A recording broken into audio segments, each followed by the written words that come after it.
Batang Quiapo sinisita dahil sa mga babaeng karakter. Pinapalagan ng mga netizen at viewers ang nangyayari sa mga babaeng karakter sa action drama series na FPJ Batang Quiapo. Magmula raw kay Marites, Cherry Pie Picache, na ginampanan ni Miles Ocampo noong bata pa siya, Makang, Lovie Poe, Bubbles, Ivana Alawi, Camille, Yuki Takahashi, at Catherine, Ara Davao ay tila pare-pareho lang daw ang kinasasapitan nila.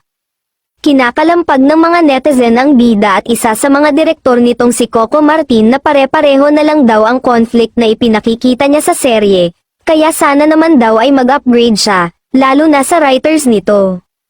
Nag-click naman ang Batang Quiapo kahit noong sabi nila action comedy ang genre nito, bakit hindi na lang ibalik sa ganoong genre, hindi kasi magandang tignan talaga na kaya't nanawagan sila sa MTRCB.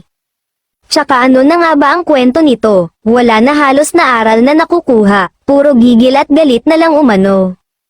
Oo nga puro na lang mga lalaking karakter na nanaig, may galit ka ba sa mga babae, Coco, ngunit katwiran naman ng ilang nagtatanggol, napapanahon at realistiko lang naman ang mga ipinakikita sa serye at talaga namang nangyayari ito, daming pa-woke dito, bakit? Hindi ba't araw-araw yan din naman laman ng news, ang palabas sinasalamin ang tunay na nangyayari sa buhay, samantala, wala pang tugon, reaksyon, o pahayag ang pamunuan ng ABS-CBN at Batang Quiapo kaugnay nito.